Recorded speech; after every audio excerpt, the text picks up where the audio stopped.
ልጅ የምጠይቀውን ጥያቄ መመለስ አለመቻል ከመሬት ተነስተው አባዬ ለምን መኪና አይኖርህም አንተ 3 ዓመት ልጅ ሲጠይቅሽ መልሽ። ወላጆች ከማሳደግ ውጪ ማብላት፣ ማጠጣት፣ ጋይድ ማድረግ እንዳለ ምክር መምከር እንዳለ ሁሉ ኮች ማድረግ አለብን፣ ማሰልጠን አለብን ማለት ነው። አሰልጣኝ መሆን አለብን። ሙገሳ ቀላል ነገር እንዳይመስልሽ። ማሞገስ ልጅሽን ጥሩ ነገር ሲሰራ ማሞገስ፣ ግን ማሞገስ ደግሞ ራሱን የቻለ ህግ አለው። ለምሳሌ ለኔና ባለቤቴ ልጆቻችንን ገርፈን አናውቅም፣ በዱላ መተን አናውቅም። እና አንድ ቀን ትንሽ እንኳን አንድ ቀን ጥብስ አልተደረጉ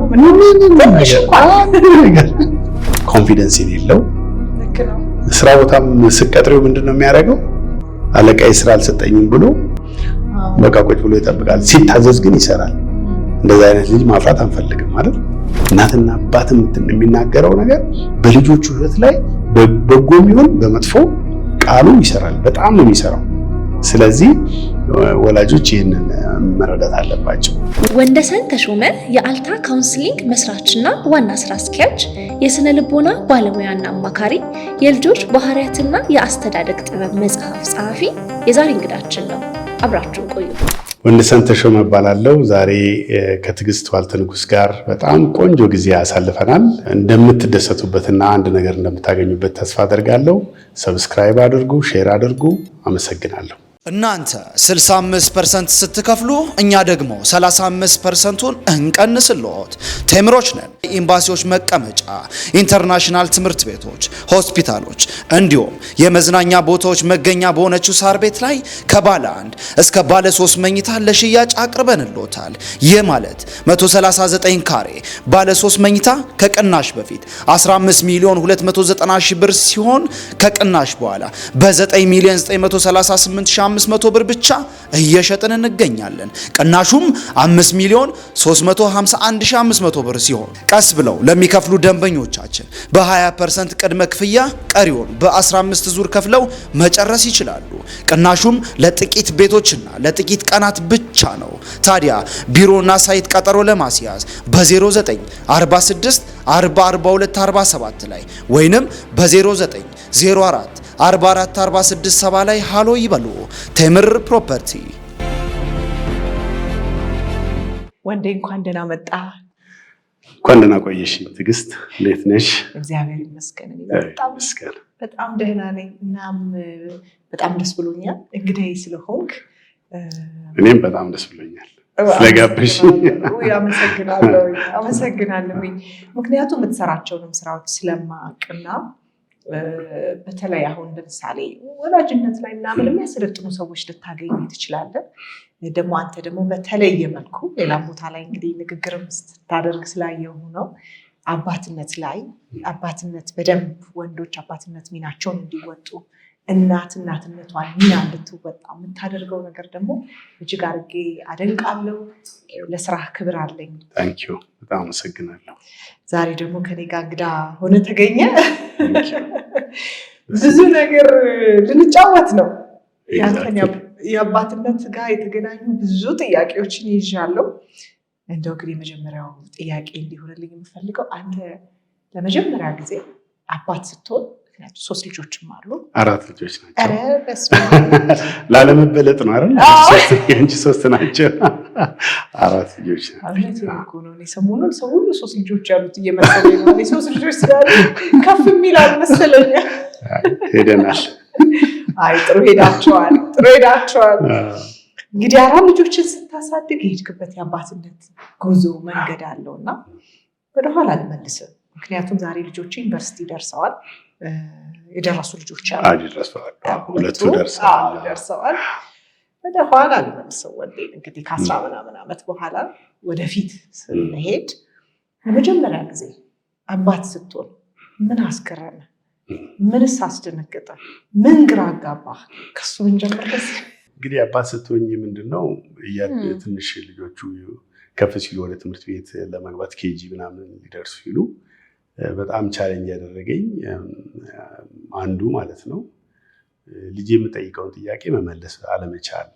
የሚጠይቁት በርካታ ጥያቄ ከመሬት ተነስተው አባዬ ለምን መኪና አይኖርህም አንተ 3 ዓመት ልጅ ሲጠይቅሽ ምን መልሹ የሆነ ነገር ብቻ ቢጠይቁሽ ጥያቄዎች ግን አንቺ እንዴት እንደምትመልሽላቸው ሳታቂ ስቀሪ አንዳንድ ጊዜ ትልቅ ባልዲ ይዘሽ ውሃ ልታስገቢ ስትይ እኔ ካልያዝኩት ብለው እሪ ሲሉ ምንድን ነው የምታረጊው?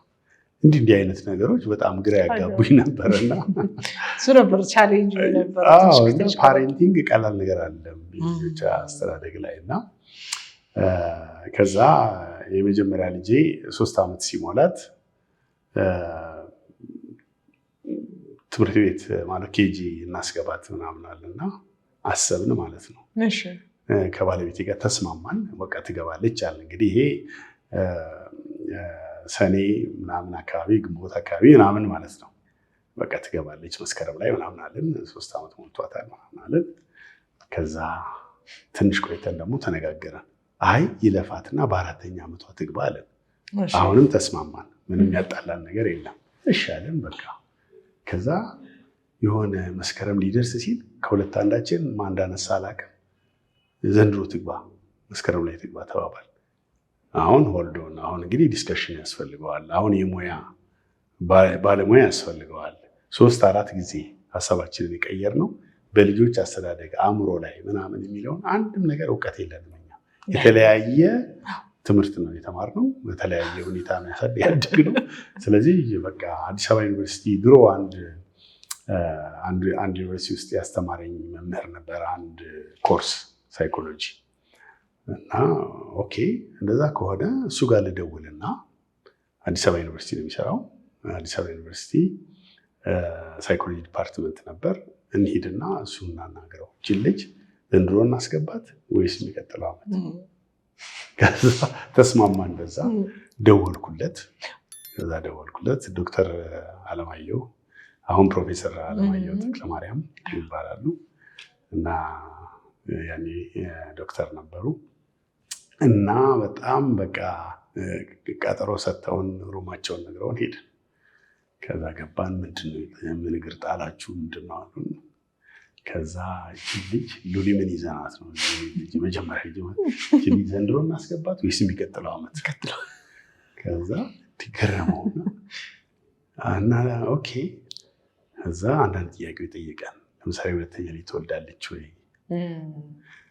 እናቷ አሁን ባለቤቴን ቤት ነው ያለሽው ወይስ እየሰራሽ ነው? እነኚህ ነገሮች ይጠይቀንና እንደገና ከልጆች አጠቃላይ አስተዳደግ አንጻር እንደው 4 ዓመት ሲሞላት ብትገባ ሞር የተሻለ ነው አለን። ከዛ አረፋን። እዛው አዲስ አበባ ዩኒቨርሲቲ ኪሲንግ ፑል አለች ልጃችን ጋር ፎቶ ተነሳንና ከዛ በኋላ አልተጨቃጨቅንም። ኢሚዲየትሊ ግን የወሰንኩት ነገር ምንድን ነው? ሳይኮሎጂ መማር አለብኝ። ከዛ ማስተርሴን የካውንስሊንግ ሳይኮሎጂ አዲስ አበባ ዩኒቨርሲቲ በልጅ ምክንያት ልጅህን አንደርስታንድ ለመረዳት እና ልክ እንደኔው ግራ የሚገቡ ሰዎች ይሄ ብቻ ሳይሆን በሌሎች ጉዳዮች ስታድግ ደግሞ ሌላ የምትፈጥረው ነገር አናውቅም፣ ምን አይነት ባህሪ እንደሚሆን አናውቅም። እና ከዛ በቃ መማር አለብኝ አልኩ። ተመዘገብኩ። ወደ 150 ሰው ነበር ያኔ የተመዘገበው እና 21 ሰው ነው የካውንስሊንግ ሳይኮሎጂ ማስተርስ ሌቭል የተቀበለው። ከ21 አንዱ ሆኛለሁ። ከዛ በቃ መማር ጀመርኩ ማለት ነው። ዛሬ ላይ የምትሰራው የምክክር አገልግሎት መነሻው እሱ ነው። ልጄ ናት። በጣም ደስ ይላል። ከዛ በቃ ማስተርሴን የካውንስሊንግ ሳይኮሎጂ ያጠናው። ከዛ 2005 ላይ አልታ ካውንስሊንግን መሰረትን ከባለቤቴና ከአንድ ጓደኛዬ ጋር ሆነን። አሁንም በልጅ ምክንያት አልታ ካውንስሊንግን ለሌሎችም ሰዎች መትረፍ አለብን። በጣም ብዙ ነገር መስራት ይቻላል በቤተሰብ ዙሪያ። ሁለታችንም ቤተሰብ ላይ ትኩረት ስለምናደርግ ስለዚህ ይህንን ነገር ለምን አናደርግም ማለት አልታ ካውንስሊንግን መሰረትን። አሁን 12 ዓመት ሆኖታል ድርጅቱ 13ኛ ዓመቱ ሆኖታል። ከዛ ደግሞ ያን ከመሰረትን በኋላ ወላጆችን እየጠራን ከማንበብም ከትሬኒንግ ከመውሰድም ማሰልጠን ጀመርን ማለት ነው። በትምህርት ቤቶች በራሱ በአልታ ካውንስሊንግ ጥሪ እያደረግን ከዛ ይሄ መጽሐፍ ደግሞ የልጆች ባህሪያትና የአስተዳደግ ጥበብ የሚለው መጽሐፍ ተወለደ ማለት ነው። መጽሐፍ ስለሱ ደግሞ በደንብ ትነግረናለህ። ቅጣትንም ምንንም ስለምናነሳ በደንብ እሱ ላይ ደግሞ እንጫወታለን። በጣም ጥሩ። በልጆችን ለማወቅ ባደረግከው ጉዞ ምክንያት አዲስ አበባ ዩኒቨርሲቲ የማስተርስ ክላስ ካውንስሊንግ ሳይኮሎጂ ተማርክ። ከዛ በኋላ ደግሞ አልታ ተመሰረተ። ወደ ስራ ገባህ ማለት ነው። በስራ ውስጥ ብዙ ሰዎችን አግኝተሃል። ስለዚህ አሁን ከአባትነት ደግሞ ወደ ስራ ወደ ሙያ ለወስድ ነው። እንግዲህ አሁን ዛሬ ስጋብዝህ እንግዳ አድርጌ ስለ አባትነት እንድናወራ ነው። ስለ እናትነት የሚያወሩ ሌሎች እንግዶች አሉ። አንተ ግን በተለየ መልኩ ደግሞ ስለ አባትነት እንድናወራ ነው እና አንድ አባት አንድ ወንድ እንደው ለአቅመ አዳም የደረሰና አባት ለመሆን የደረሰ ሰው ምንድነው ማሟላት ያለበት? ማሟላትስ ያስፈልጋል አባት ለመሆን? ከዚህ እግረ መንገድ ሰዎች አባት ሲሆኑ አይተን እናውቃለን። በተለያዩ አጋጣሚ ሳይዘጋጁም አባት ሲሆኑ ብዙ ሰዎች አሉ። እንደ ማሟላት ያለበት ነገር አለ? እንዲሁ መሆን ይቻላል? እንግዲህ ምን አለ መሰለሽ እኛ ሀገር አንዳንድ ተረትና ምሳሌዎችም አሉ። ለምሳሌ ልጅ ከወለድሽ በኋላ ልጆች በድላቸው ያድጋሉ የሚል አስተሳሰብ አለ። ልክ ነው። ልጆች ግን በዓላማ ነው መወለድም ያለባቸው ማደግም ያለባቸው። ልጅ የሚያድገው በዓላማ ነው እንጂ በድል አይደለም። እና በተቻለ መጠን አንድ ሰው አባት ለመሆን ትዳር ይዞ ሚስት አግብቶ ልጅ ሲፈልግ ያው ልጆች የእግዚአብሔር ስጦታ ናቸው። ግን ልጅ ከተሰጠው ማሰብ ያለበት በጣም ብዙ ነገሮች አሉ። አንደኛ ማስተዳደር እችላለሁ ወይ? ልጅ መመገብ፣ ነርቸር ማድረግ። ልጅ የሚያስፈልገው ምግብን ብቻ አይደለም፣ ጊዜ ያስፈልገዋል። አብሮ መጫወት፣ አብሮ ማሳለፍ፣ ጋይድም ይደረጋል። አቅጣጫ ታስይዋለሽ፣ የሚሆነውና የማይሆነውን ነገር ታሳየዋለሽ። ለዛ ነገር ስነ ልቦናው የተዘጋጀ መሆን አለበት። ያ ብቻም አይደለም፣ ፕሮቴክሽን ይፈልጋሉ ልጆች፣ በጣም ጥበቃ ይፈልጋሉ። ያንን ጥበቃ ከክፉ ነገር ማለት ነው፣ መልካም ካልሆኑ ነገሮች ለመጠበቅ የተዘጋጀ ማንነት ያስፈልጋል። ስለዚህ አባትነት እንዲሁ እግረ መንገድ የሚወሰድ መሆን የለበትም። አባትነት በዓላማ ታስቦበት የሚገባበት ትልቅ ሮል ነው፣ ትልቅ ኃላፊነትም ነው። ስለዚህ እንግዲህ አንድ ሰው አባት ለመሆን ሲያስብ በኢኮኖሚ ወይም ልጁን በሚያስፈልገው ነገር ለመደገፍ፣ ሁለተኛ ነገር ደግሞ ጋይድ በማድረግ ወይም ልጁን በመምራት በመኮትኮት በሚያስፈልገው ነገር የትምህርት ፍላጎት አለ፣ የጨዋታ ፍላጎት አለ፣ ከአባት ጋር የማሳለፍ ፍላጎት አለ። እነዚህን ነገሮች ለማድረግ ትልቅ ኃላፊነት ነው ማለት ነው። ትልቅ ኃላፊነት ነው እና እነዚህን ነገሮች ማሰብ ግዴታ ነው ብዬ አስባለሁ። ግዴታ አንድ ሰው አባት ሲሆን እነዚህን ማሰብ አለበት። ማብላት ይችላለሁ ወይ? ጊዜ እሰጣለሁ ወይ? አጫውተዋለሁ ወይ? ከዛ ደግሞ ጋይድ አደርገዋለሁ ወይ? መረዋለሁ ወይ? ይሄ መሆን አለበት። እንግዲህ አሁን ብዙ አይነት አባቶች አሉ ወንዴ፣ ብዙ አይነት ታወቀ ነው። በባህሪም በምንም በብዙ ነገር ብዙ የተለያዩ አባቶች አሉ። አሁን እዚህ ጋር ልዩነቱን ደግሞ እንድትነግረኝ ስለምፈልግ ነው። ለምሳሌ አንዳንድ የምንሰማቸው ታሪኮች አሉ። እኛም የሚመጡ ብዙ እህቶቻችን አሉ፣ ሴቶች ከሆነ ሰው ጋር ትተዋወቃለች፣ አብረው ያድራሉ፣ ልጅ ይጸነሳል፣ ሬዲ አይደለሁም ብሎ ትተው የሚሄዱ አሉ። ምክንያቱም እኔ ለልጅ አይደለም ከአንቺ ጋር አብሬ የነበርኩት ልጅ ፕላኔ ውስጥ የለም ብለው የሚያስቡ አሉ። ከተወለደም በኋላ ሳይረዱ ወይም መደገፍ ማቅፏቸውም ሊሆን ይችላል፣ ሳያቅታቸውም ሊሆን ይችላል፣ ጥለው ደግሞ መሄዱ አሉ። በዛው ልክ ደግሞ በተለይ በሌላኛው ደግሞ አቅጣጫ ከስራ ብዛት የተነሳ ከኑሮ ውጥረት የተነሳ ደግሞ ወጥቶ ማታ የሚገቡ ምናልባት በሳምንት አንዴ በደንብ ልጆቻቸውን ደግሞ የማያገኙ አባቶች አሉ። ልዩነታቸው ምንድን ነው? እንግዲህ በሁለት መልክ ብናየው ጥሩ ነው። የመጀመሪያውን ከወለዱ በኋላ እኔ ሬዲ አልነበርኩም። የራስሽ ጉዳይ የሚሉ ልጆቻቸውን ፈጽሞ ትተው የራሳቸውን ህይወት የሚኖሩ ወንዶች እንዳሉ እናውቃለን። በጣም ጭከና ያለበት ነው። በጣም ጭከና ያለበት ምክንያቱም ልጆች በእናትና በአባት ሊያድጉ ነው የሚገባው። እንደገና ደግሞ በሴቷ ላይ የሚፈጥረውን ተጽዕኖ ያው አንቺ ስነ ልቦና ባለሙያ ስለሆንሽ ታውቂዋለሽ። በጣም በከፍተኛ ሁኔታ ስትረስ የማህበረሰቡ ጥበቃ አለ፣ ኤክስፔክቴሽን አለ። የኢኮኖሚ ኢሹ ሊኖር ይችላል። ምናልባት እሱ ይሆናል ገንዘብ የሚያመጣው። እንደገናም ደግሞ የፊውቸር የልጄ ህይወት ወደፊት ምንድን ነው የሚሆነው የሚል ጥያቄ እሷ ውስጥ ሊፈጠር ይችላል። ያ ብቻም አይደለም፣ ልጁ ከተወለደ በኋላ አባቴን ሊል ይችላል። ያንን እንዴት ነው መመልሰው የሚል ጥያቄ ሊኖረው ይችላል። ምናልባት ደግሞ ያለ ዝግጅትም የተደረገ የሚሆንበት ሁኔታ አለ።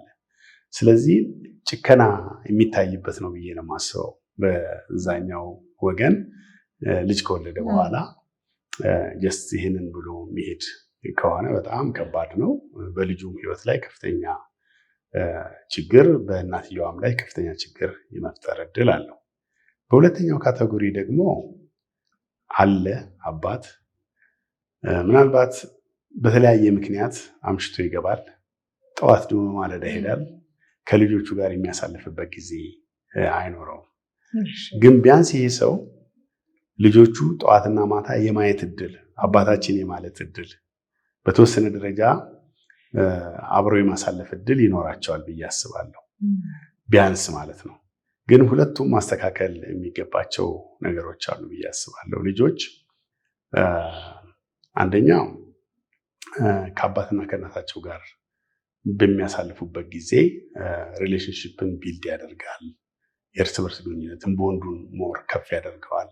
አንዳንድ ልጆች እኔ ያጋጥሙኛል፣ የአባትነት ስሜት አባቴ ብዬ ልጠራው ስሜቱ የለኝም የሚሉ ያጋጥማሉ። እናቴ እንደዚህ አይነት ነገር እና በተለይ ባባ ምንም ስሜት የለኝም የሚሉ አሉ ልጆች። ይሄ የሚፈጠረው ምንድነው? ከልጆች ጋር በወጉ ጊዜን አለማሳለፍ፣ ጊዜን አለመስጠት። ስለዚህ ልጆች የሴኩሪቲ ኢሹ አለባቸው። አባትን ባላዩ ቁጥር ስለ አባት ይጠየቃሉ። ምን ብዬ ነው መልሰው የሚል ጥያቄ አላቸው። ምናልባት ለምንድን ነው አባቴ የማይገኘው ቤት ውስጥ የሚል ጥያቄ ሊኖራቸው ይችላል። በጣም በርካታ ነገሮች፣ ጥያቄዎች ነው በልጆች አእምሮ ውስጥ የምንፈጥረው። ስለዚህ ከዚህ አንጻር ሁለቱም የሚያሻሽሉት ነገር አለ። በተለይ ደግሞ ይሄኛው ምናልባት ብዙ ጊዜ የማይገኘው ጊዜ መስጠትን ነገር ምናልባት ከጓደኞቹ ጋር እያሳለፈ ሊሆን ይችላል። ይሄ አባት ልክ ከስራ ሲወጣ ከጓደኞቹ ጋር እየጠጣ እየተዝናና እያሳለፈ ሊሆን ይችላል። ስልክም ላይ ሊሆን ይችላል። ወይ ደግሞ የሆነ እንትን ላይ ቴክኖሎጂ ላይ እያሳለፈ ሊሆን ይችላል ልጆቹ ጋር የማያሳልፈው እና ይሄ ትክክል አይደለም። አባትነት በዚህ አይገለጥም። አባትነት ልጆችን በመቅረብ በማነጋገር ስሜታቸውን በመረዳት ፍላጎታቸውን በማየትና የሚያስፈልጋቸውን በማድረግ የሚፈልጉትን ሳይሆን የሚያስፈልጋቸውንም ለማወቅ ደግሞ ሞር ልጆችን መቅረብና መረዳት አስፈላጊ ነው ብዬ አስባለሁ። እሺ፣ አሁን ያየሁት ነው መጽሐፍ እዚህ ጋር አለ፣ የልጆች ባህሪያትና አስተዳደግ ጥበብ ይላል እና ይህን መጽሐፍ ጽፈሃል፣ አዘጋጅተህ ለአንባቢያን በልጆች አስተዳደግ ላይ አቅርበሃል እና ጥበብ የሚል እያየሁኝ ነው። የአስተዳደግ ጥበብ፣ ማሳደግ ጥበብ አለ። ምንድን ናቸው እዚህ መጽሐፍ ውስጥ የተካተቱት? ምናልባት ሊሆን ይችላሉ ጥበቦች ምንድን ናቸው? አሁን በቃ በድንገት ሊሆን ይችላል አባት የምትሆነው መሆን ስላለብህ ትማራለህ፣ ዩኒቨርሲቲ ትገባለህ፣ ትመረቃለህ። አብዛኛው ኢትዮጵያውያን ህይወት ወይ ስራ ትሰራለህ፣ ወይ ትነግዳለህ፣ የሆነ ነገር ታደርጋለህ፣ ከዛ ታገባለህ፣ ትወልዳለህ። ጥበቦቹ ብዙ አይነገረንም።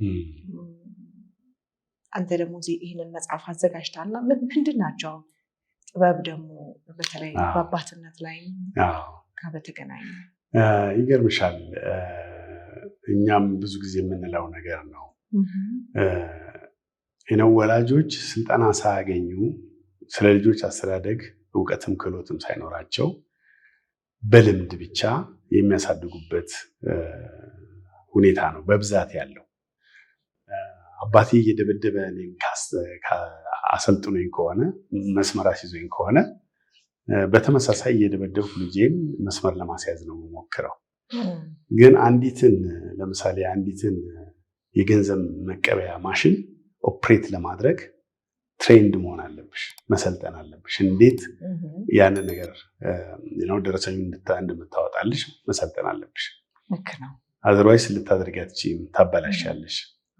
ግን ከልጅነት ጀምሮ ምናልባት እስከ 18 ዓመት ከዛም በላይ እኛ ሀገር ደግሞ በጣም በርካታ ዓመታት ልጆቻችን ከኛ ጋር ይቆያሉ። እስከዛ ድረስ የሚቆየውን ትልቅ ስጦታ ልጅ እንዴት እንደምታሳድጊ ጥበብና ማስተዋል ያስፈልገዋል ማለት ነው።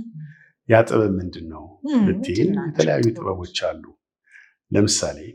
ለምሳሌ በአብዛኛው ከ60 በመቶ ከ65 በመቶ በላይ የሚሆነው ወላጅ በኢትዮጵያ ውስጥ በአዲስ አበባ ተጠንቷል፣ በኦሮሚያ ተጠንቷል፣ በአማራ ክልል ተጠንቷል እና በትግራይ ክልል ተጠንቷል እና የተለያዩ ኢንተርናሽናል ድርጅቶች ያጠኑት ከ60-65 በመቶ በላይ ወላጅ በዱላ ነው ልጁን የሚያሰለጥነው።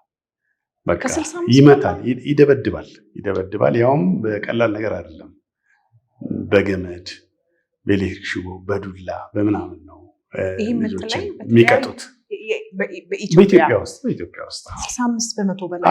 እኔ መጽሐፌ ውስጥ አካትቼዋለሁ ያንን እና በጣም ትደነቂያለሽ። እና ያውም ደግሞ ይሄ ዝም ብሎ ኮምፎርት የሚነሳል አይደል? አንዳንድ ጊዜ ቆንጠጥ ስታረጊው ምቾቱን ነው የነሳሽው፣ ብዙ አልጎዳሽውም። እንደዛ አይደለም ይሄኛው ማለት ነው። የምልሽ በጣም የሚጎዳ ማለት ነው። በዱላ እንደው ሬንጁ ተቀምጧል። በርበሬ ማጠን አለ። በርበሬ ማጠን አለ። በዱላ መምታት አለ። በመግረፍ አለ። በጣም በአርጩሜ መግረፍ አለ። በቀበቶ መጠብጠብ አለ። በጣም በርካታ ናቸው እና በጣም በርካታ ወላጆች ልጆቻቸውን ይደበድባሉ፣ ይመታሉ በተለያየ መንገድ ማለት ነው። እና ጥናቱ ደግሞ ልጆችንም ጠይቋል፣ ኢንተርቪው አድርጓል። እና ምንድን ነው በዚህም ሁኔታ የተመቱ የተገረፉ የታጠኑ በበርበሬ ምናምን እንደዚህ አይነት ልጆችን ደግሞ ጠይቋል። እና ምንድን ነው ልጆቹ ያሉት? ቢመክሩን ይሻላል ከሚመቱን እና እንዳውም እልህ ነው አድጌ የሆነ ቦታ ስደርስ እስከ ማለት ድረስ እልሆች ውስጥ እንደሚገቡ እና ባህሪያቸው ላይ ለውጥ እንዳላመጣ እንዳውም አንዳንዶቹ እንደባሰባቸው ልጆቹም ተጠይቀው ማለት ነው። አንዳንዶቹ በጣም በእልህ የሄዱባቸው ሁኔታዎች አሉ ነው። ስለዚህ አሁን የልጆች አስተዳደግ ጥበብ ስንል ለምሳሌ ከአካላዊ ቅጣት ውጭ ሌሎች አሉ ወይ? ያን ማወቅ ነው። አካላዊ ቅጣት ሳላደርግ እንዴት ልጄን ላቅናው የሚል ጥያቄ ያለው ሰው ምናልባት በዚህ መጽሐፌ ውስጥ ከ12 የማያንሱ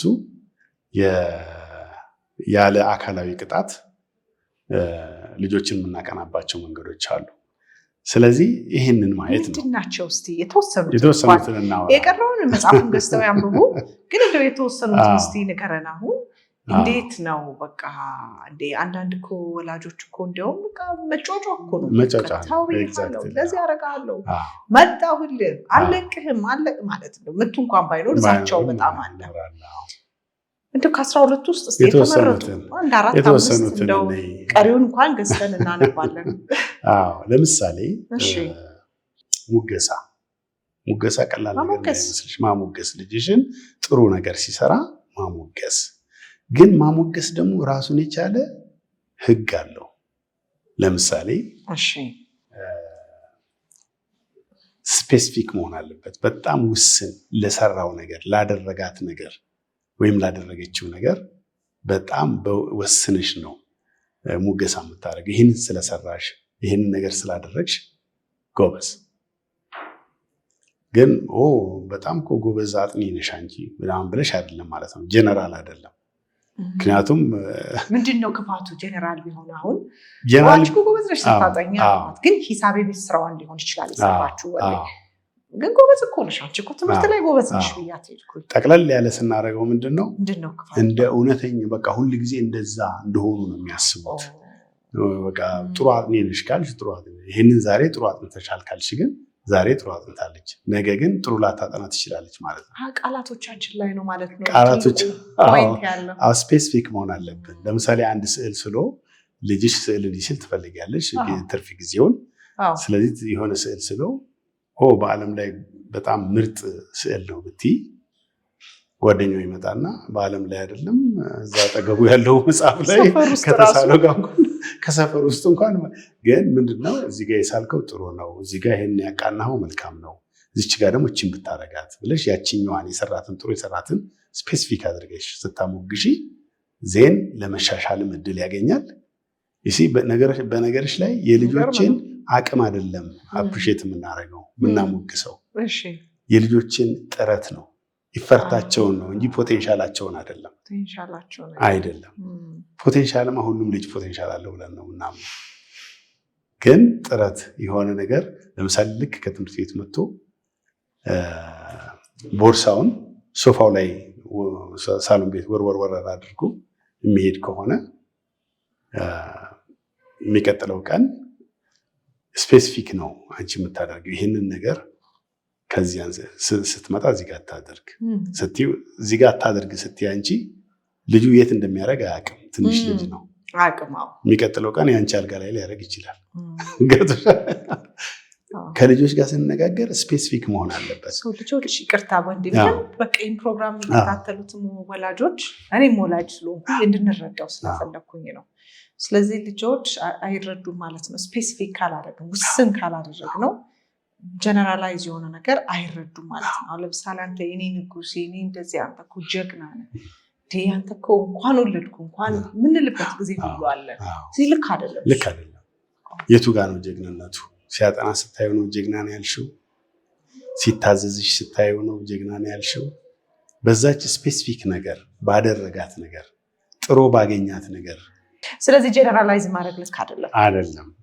በጣም ውስን አጭር በተለይ ትንንሽ ሲሆኑ 4 ዓመት 5 ዓመት 6 ዓመት 7 ዓመት እድሜ ያላቸው ልጆች በጣም ውስን በሆነ አረፍተ ነገር ነው ልጆቹን እንደገና ደግሞ የሚያደርጉትን ቀጥሎ የሚያደርጉትን ለምሳሌ ሳሎን ቤት ቦርሳን አታድርግ አለ ሶፋ ላይ ስትዩ እሺ ይልሻል እሱ። ከዛ ኔክስት ዴይ ሌላ ቦታ ያደርገዋል። ያንን ቦታ ደግሞ አንቺ አትፈልጊውም። ስለዚህ ምንድነው ሳሎን ቤት አታድርግ ማድረግ የሚገባ ቦታ እዚህ ነው ብለሽ ማሳየት ሁሉ ሊኖርብሽ ይችላል። አጭራው እዛ ቦታ ላይ ታድርግ ይሄ እዚህ ጋር ነው የሚሆነው። ሌላ ጊዜ ስመጣ ማሳየት ወይ እንዲያደርግ እሱን መፍቀድ ማለት ነው። ስለዚህ እንደዚህ በጣም ውስን የሆኑ ነገሮችን ከዛ የሚቀጥለው ቀን ሲያደርግ ታሞግሻለሽ። ጎበዝ ትላንት እንደነገርኩህ ዛሬ ይሄን አድርገሃል፣ ጎበዝ ቦርሳህን አስቀምጠሃል። ስለዚህ በጣም ይሄ የምናበረታታው ማበረታቸው በዛች ጉዳይ ላይ ነው። በዛች ጉዳይ ላይ ጥረቱ ጎበዝ ቦርሳህን አንስተህ አስቀምጣ እንጂ ዝም ብዬ ጎበዝ ማለቴ ምኑ ላይ ነው? እንደዛ እኮ ነው ብዙዎቻችን የለመድነው። ጎበዝ ልጅ ላይ ጎበዝ ሁሉን ነገር ጎበዝ ነው ለምን እንደተሞገሰው ኤግዛክትሊ። እና በጣም ውስን መሆን ለምን ሌሎች ነገሮችም ላይ እንዲሻሻል ስለምንፈልግ ማለት ነው። ዛሬ ጎበዝ ብለነው ነገ ደግሞ ይሄንን ማድረግህ ምናምን እያልን ልንተቸው ነው ማለት ነው። ስለዚህ ጎበዝ ያልንበት ሊሳሳትም ይችላል ኔክስት ታይም። ያንን ግን ባለፈው ነግሬህ ነበር። ስለዚህ አሁንም እንደዚህ ሊሳሳት ይችላል፣ ሊያበላሽም ይችላል። ግን ውስን ሆነ አረፍተ ነገሩ ውስን ሆኖ እንደገና መናገር አለብን ማለት ነው።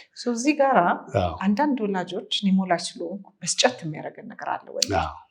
አሁን እዚህ ጋር ሞግሸው ትንሽ ሳልቆይ ደግሞ ነገር ያደርጋል። ድሮም አንተ ወድልህ ሙገሳ ጎበዝ ስለ ነው አይደል? እዛ ጋር መተህ እንደዚህ የምታደርገው ዞር በል ከፊቴ ወይ ውጣልኝ ነው ወይ እንመተዋል። ልክ ነው። ብዙ ወላጅ የሚያደርገው ይህንን ነው። ግን ምን አይነት ሜሴጅ ታይፖች አሉ? የመልእክት ይዘቶች አሉ፣ አይነቶች አሉ። ወደ 4 አይነቶች አሉ። 4 አይነቶች ከወላጅ እና በልጆች መካከል በሚደረግ ኮሚኒኬሽን 4 አይነት የመልእክት አይነቶች አሉ።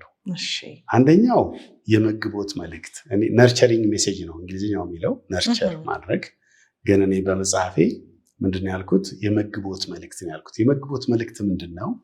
ልጆች እንደሚችሉ ያንን ነገር ያንን ስፔሲፊክ ነገር ማድረግ አቅም እንዳላቸው መጣር ከቻሉ ወይም ከሞከሩ ሊሳካላቸው እንደሚችል ያለው ይዘት ከሆነ የመግቦት መልእክት የምንለው ነው። ሁለተኛው ደግሞ የቀረጻ መልእክት ነው።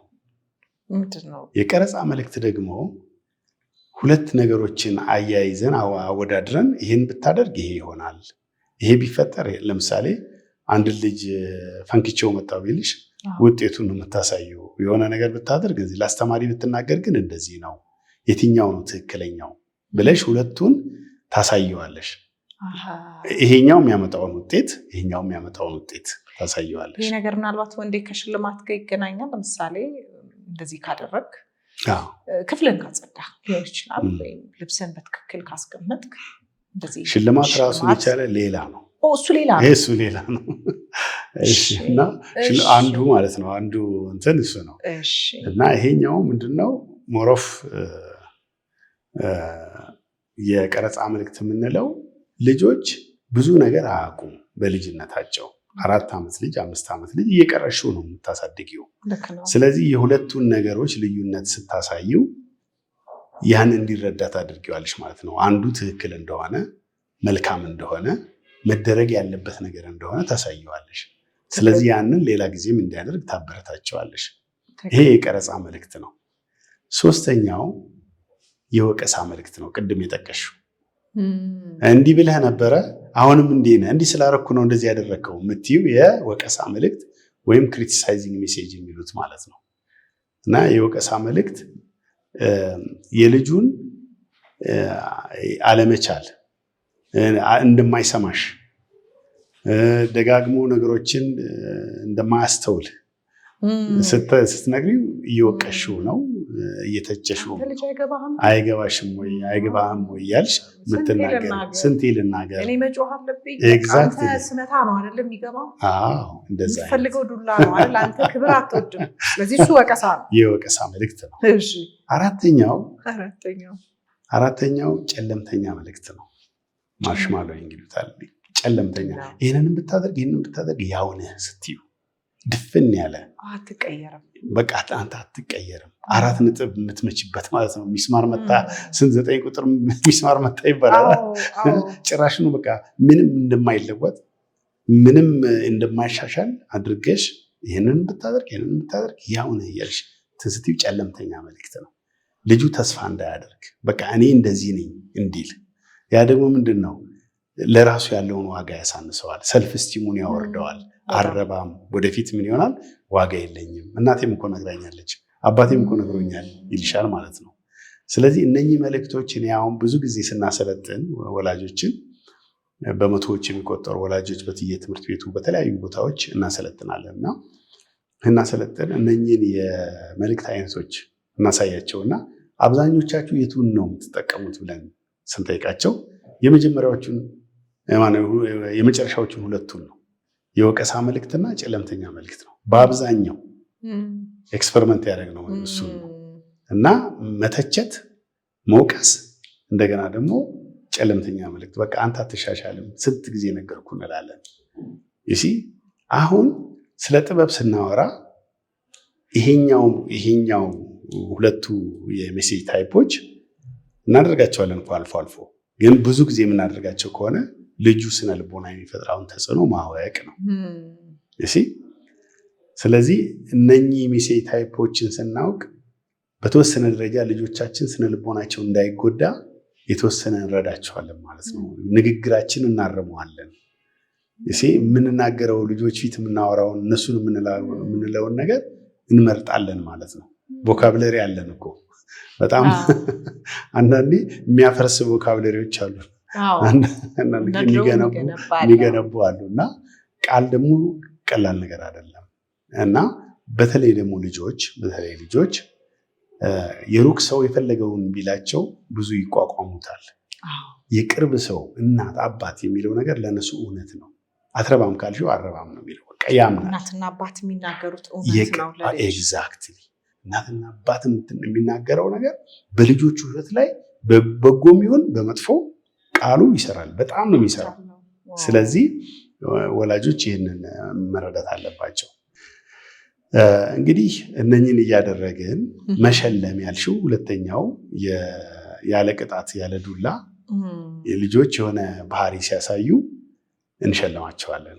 ጥሩ ባህሪ ሲያሳዩ ስፔሲፊክ ነው። ያችን ያልናትን ሊያደርጉ የሚገባውን ነገር ነግረናቸው ተደጋጋሚ ጊዜ 2 ቀን 3 ቀን ሲያደርጉ ልንሸልማቸው እንችላለን። ለምሳሌ ያክል ልጄ የሂሳብ የቤት ስራውን ከሰራ ምሸልም የሂሳብ የቤት ስራህን ስለሰራህ ነው እንጂ የቤት ስራህን ስለሰራ ነው አይባልም።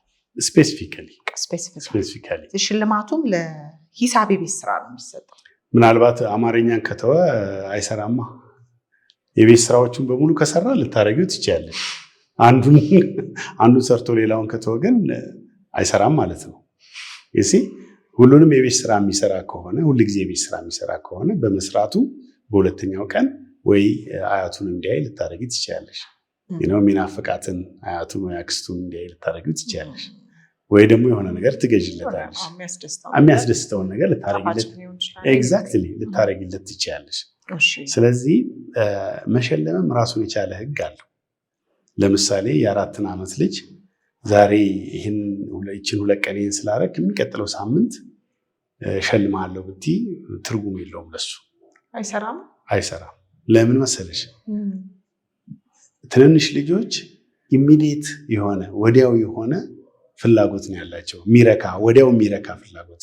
አይተሽ እንደሆነ እኮ ልጆች ስመጣ ከረሜላ ገዝቼ ልመጣለሁ ወይ ቾኮሌት ገዝቼ ልመጣለሁ ብለሽ የ3 ዓመት ልጅ የ4 ዓመት ልጅ ስትወጪ በራፉ ወተሽ የሆነ ዕቃ ረስተሽ ስትመለሽ ገዛሽልኝ ነው እኮ የሚልሽ። ገብቶሻል? ኢሚዲየት ነው። የኢድ ፐርሰናሊቲ ሞር የሚያይልበት ነው ይሄ እድሜ። በጣም የኢድ ፐርሰናሊቲ አሁን ነው የሚፈልጉት። ሽልማቱም አሁን ነው እንዲሆን የሚፈልጉት። ምናልባት ሽልማቱ እኮ 3 ጊዜ ወደ ላይ እንኮኮ አረጋለሁ እንደዚህ ያረጋለሁ ሊሆን ይችላል፣ ወይ አጨበጭብልሃለሁ ሊሆን ይችላል። እነሱ ሽልማት ወዲያው ነው መሆን ያለበት። ወዲያው መዘጋጀት አለብን ማለት ነው። ኤግዛክትሊ ኤግዛክትሊ። ያ ግን ምንድን ነው የግድ የሚገዛ ነገር መሆን አለበት ማለት አይደለም። ይዘነው ወክ ማድረግ ሊሆን ይችላል የተወሰነች ደቂቃ ለሱ የሚያስደስተው ከሆነ። ስለዚህ እንደዚህ አይነት ነገሮችን መሸለም። ሌላው ደግሞ እግረ መንገድ መማር። ልጆቹ ለምሳሌ አንብብ እያልሽ ከልጁ ጋር መዳረቅ የለብሽም። አንቺ አንድ መጽሐፍ ይዘሽ ቁጭ ብለሽ ስታነብ ጊዜ እሱም ያንን ይፈልጋል። በሞዴሊንግ ማለት ነው። እግረ መንገዱን አንቺ እንዲያነብልሽ የሚፈልገው ልጅ አንቺ ማንበብ ስትጀምሪ ለአንተም ልግዛልህ እንዴ ወይ ደግሞ መጽሐፍ ላምጣልህ እንዴ ልትዩ ትቻለሽ። 1-2 ቀን አድርገሽ ዜን እሱ ያን ሞዴል እያየ ስለሆነ የማንበብ ፍላጎት ያድርበታል። ያያላ እያነበብሽ ስለሆነ የሚያየው ያንን ለማድረግ እድሉ ሰፊ ነው፣ የማንበብ እድሉ።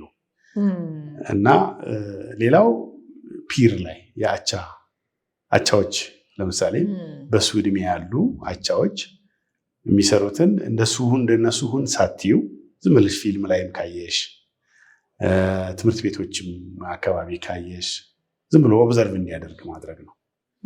ጀስት በቃ ያንን ያያል፣ እሱም እንደዛ ለመሆን ይፈልጋል። ስለዚህ ወደ 12 የሚሆኑት እንትኖች በጣም በርካታ ናቸው፣ ትንሽ የሚመስሉ። አሁን ህፃን ልጅ ለምሳሌ 2 ዓመት ልጅ ድንገት ይወድቅና ሲያለቅስ ሮጠሽ ታነሸዋለሽ። ልክ ነው። ያንቺን አቴንሽን ይፈልገዋል ልጅ አይደለ? ከዛ የሚቀጥለው ቀንም በቃ እንዲሁ ውድቅ ይለና ሲያለቅስ ሄድሽ ብድግ ታደርጊዋለሽ። ልክ ነው።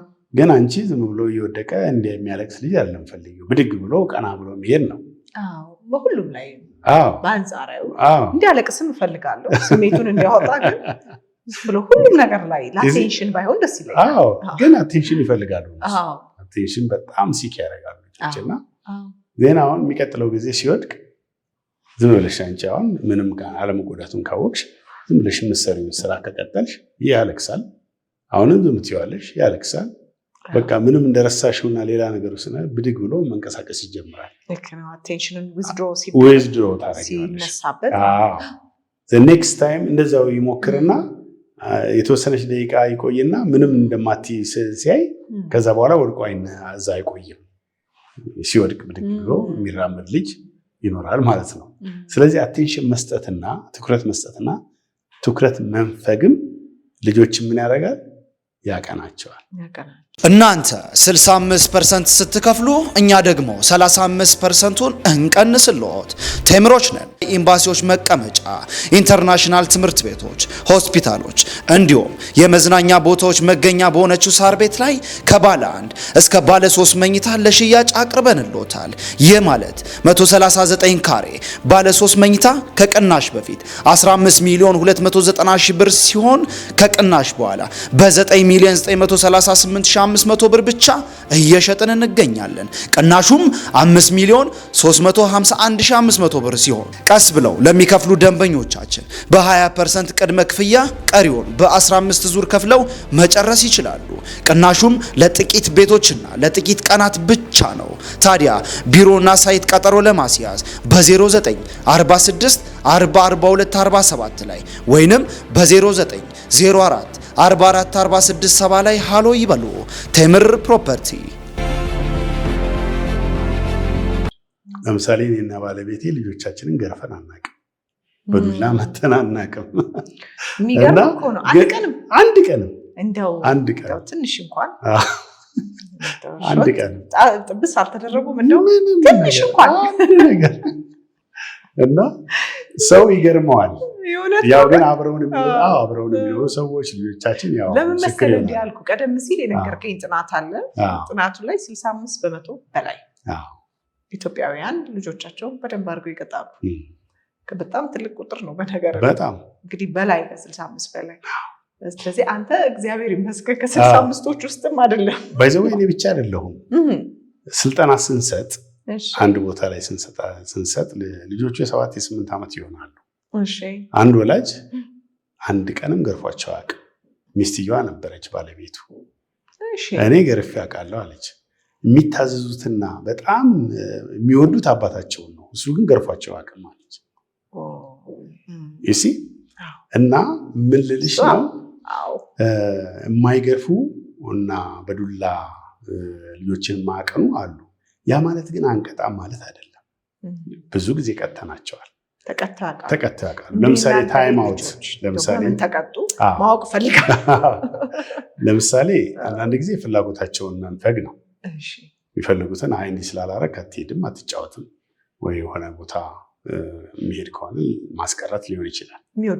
የሚወዱትን ነገር በተለይ ግን እኛ በጣም ለእኛ የሰራው ትንሽ ሆነው ማለት ነው ታይም አውት ማድረግ ነው። ይሄ ለጥቂት ጊዜ ማግለል።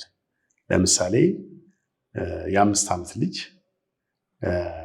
ወደ ግድግዳ ዞሮ ለ5 ደቂቃ ሲያጠፋ ማለት ነው 5 ደቂቃ ታይም አውት ታደርጊዋለሽ። የ3 ዓመት ልጅ 3 ደቂቃ፣ የ4 ዓመት ልጅ በ4 ደቂቃ እንደ እድሜያቸው የደቂቃው ቁጥር እንደዛው የሚሆነው። ከዛ ያቺን 3 ደቂቃ የ4 ደቂቃ በጣም ነው የማይወዱት። የመጨረሻ የሚጠሉት ነገር በነገሮች ላይ ተጠንቷል። የአንድ የማቅኛ መንገድ እንደሆነ እና አሁን በተለይ በአውሮፓና በአሜሪካ በጣም የሚጠቀሙበት ታይም አውት ነው። ግን ለሁሉ ግን አይሰራም። አንዳንዴም ደግሞ አሁን ላይ አንዳንድ ጥያቄዎችም የሚያነሱ በተለይ በጣም ያንግ ልጆችን አሁን ፊትን ወደኋላ ማዞር ብለህ ወንድ ያነሳው እንጂ ለብቻ ክፍል ውስጥ መዝጋት እሱ ሌላ ጣጣ አለው፣ ህግ አለው። እሱም የሚገርምሽ ነገር አሁን ታይም አውት ብዙ ሰዎች እንትኑን ይሰሙና ህጉን ግን አያውቁትም። ለምሳሌ ታይም አውት ስታረጊ ለምንድን ነው የ4 ዓመት ልጅ ለ4 ደቂቃ የምታረጊው? ያን የምታረጊበት ምክንያት በዛች 4 ደቂቃ ውስጥ ሪፍሌክት ነው የሚያደርገው። ለምንድን ነው የተቀጣሁት? ስለዚህ እንዲያስብ ነው የምታረጊው። ከዛ ልክ ያንን ካደረግሽ በኋላ እሱ በመሃል ሆኖ ያችን አቴንሽን እኮ ማሚ አልጨረስኩም እንዴ ምናምን ሊል ይችላል። ያን ጊዜ ሪስፖንድ አታረጊም፣ ህጉ አይፈቅድልሽም። ጸጥ ነው የምትይው። በቃ ምንም አይነት ከሱ ጋር ኮንቨርሴሽን አይኖርም። አለበለዚያ ጨዋታ አቴንሽን አገኘ ሌላም ጊዜ እንድታረጊለት ይፈልግ ይሆናል። ገባሽ? እሱ ብቻ አይደለም። ልክ ያቺ ሰዓት ስታልቅ ወይ ሞልተሽ ሊሆን ይችላል ወይ ራስሽ ይዘሽ ሊሆን ይችላል። ልክ ስታልቅ ለምን እንደተቀጣህ አውቀሃል፣ ታይም አውት እንደተደረግ ብለሽ መጠየቅ አለብሽ። ከዛስ መንገር አለብሽ። ለምን በመሐከል ለምን እንደተደረገም ራሱ ሊረሳ ስለሚችል ትንንሽ ልጆች እነዛ ናቸው። ስለዚህ ትነግሪዋለሽ። ኦኬ ሌላ ጊዜ አታደርግም አይደል? አዎ በቃ እዛ ጋር ጨረሽ ማለት ነው። ግን አንዳንድ ሰዎች ታይም አውት ይሉና በር ከፍተው የሆነ ክፍል ውስጥ አስገብተው ልጁን ይረሱታል። አንድ ጊዜ አንዲት እናት ምንድን ነው ያደረገችው? አስገባች፣ ግን ያው አደጋ እንደሌለው ተረድታለች። ግን ተወችው። ልጁ ከጥቂት ደቂቃ በኋላ ፊት ክፈችልኝ ምናምን የሚለው የሚጮው ልጅ ጸጥ አለ። በቃ ጸጥ አለ። ምንድነው ጸጥ ያለ ብላ ክፍት ስታደርግ እዛ ዱቄት ነበር፣ ዘይት ነበር ምናምን እዛ ክፍል ውስጥ። እሱ ማብኳት ጀምሯል። ጨዋታ በራሱ ጊዜ ዘይቱና ዱቄቱን እየቀላቀለ ጨዋታ ጀምሯል ለራሱ። እና ታይም አውት የምናደርግበት ቦታው ታይሙ ጊዜው ነው። አሁን ልጁ እኮ ፊት የሚነጋገረው የነበረው ልጅ ከተወሰነ ጊዜ በኋላ ወደዛ የሄደው ምንድን ነው? ጊዜው ስለረዘመ ነው። ጊዜውን ባስረዘምን ቁጥር ወደ ሌላ ነገር ራሳቸውን ዳይቨርት ያደርጋሉ። እንዳውም ያ ብቻም ሳይሆን እንዳውም ያ ብቻ ሳይሆን እልህ ውስጥ ይገባሉ። ቆይ ለመበቀል ወደፊት እንደው አድጌ ምናምን ሁሉ ውስጥ ነው የምንሰጣቸው። እቺኛዋ ምንድነው እቺ አጭሯ ጊዜ ሞር ትንሽ ሪፍሌክሽን ስላጠፉባት ነገር ብቻ እንዲያወሩ ነው የምታደርገው። ስለዚህ ራሱን የቻለ ታይም አውትም እንትን አለው ማለት ነው። ህጎችና ደንቦች አሉት እና እኛ በጣም የተሳካልን እሱ ነው። በታይም አውት በቃ አይፈልጉትም፣ አይወዱትም። 3 ደቂቃ 4 ደቂቃ 3 4 5 ደቂቃ ካደጉ በኋላ እንኳን በቃ ያወራችሁ አንዳንድ ልጆች አሁን ቁጭ በሉ ብለህ ወደ ግድግዳ ዙራችሁ ፊታችሁን ወይ ቆሙ ወይ ቁጭ በሉ ነው እንግዲህ እንድንቀቀኝ ከሆነ ታይም አውት እና እንደዛ ማድረግ የማይችሉ ልጆች አሁን ለምሳሌ የሚጣሩ አሉ፣ ዞር ብለዋል ያሉ። ልክ ነው። 2 ነገሮች ነው። እሺ አንደኛው አቴንሽን አለመስጠት ነው። አንቺ ትኩረት ሰጥተሽ ከነሱ ጋር ማውራት መነጋገር አለማድረግ። ሁለተኛው ነገር ደግሞ ለነሱ ትክክለኛው የማግኛ መንገድ ላይሆን ይችላል። ስለዚህ የሚፈልገውን ነገር ማሳጣት ሊሆን ይችላል ማለት ነው። መቀየር አለብን። ዲሲፕሊን የምናደርግበት አንዳንዶቹ ሙገሳ ብቻ ያደርጋቸዋል። አንዳንዶቹ ሽልማት ብቻ ሊያደርጋቸው ይችላል። አንዳንዶቹ ደግሞ ሚክስ ከተለያየ አይነት የዲሲፕሊን ቴክኒክ መጠቀም ትችላለሽ። ስለዚህ ልጆቻችንን ባህሪ ማወቅ አለብን። ምንድን እንደሚስማማቸው መሞከር አለብን። ብዙ ማንበብ አለብን። አይሽ አሁን ጥበብ እኮ እዚህ ጋር የአስተዳደግ ጥበብ ስንል ሳይንስ ላይ መሰረት ያደረገ ነው። ይሄ ልጆች ማሳደጉ ቀላል ነገር አይደለም። ድሮ እኮ በብሉይ ኪዳን ዘመን ማኑሄ የሚባል ሰው አይሁዳዊ የልጁን ጉዳይ ምንድን ነው የምናደርገው? ሳምሶን የሚባል ልጅ እርጉዝ ሆና ማለት ነው፣ በኋላ ሳምሶን የተባለው ማለት ነው። እና የልጁን ጉዳይ እንዴት ነው የምናሳድገው? ምንድን ነው የምናደርገው ብሎ ይጠይቅ ነበር። ኢማጂን ልጁ ገና እርጉዝ ሆና፣ ሚስቱ እርጉዝ ሆና፣ እሱ የሚያሳስበው ነገር ስለ ልጁ ነው። እነ ጆን ሎክ እና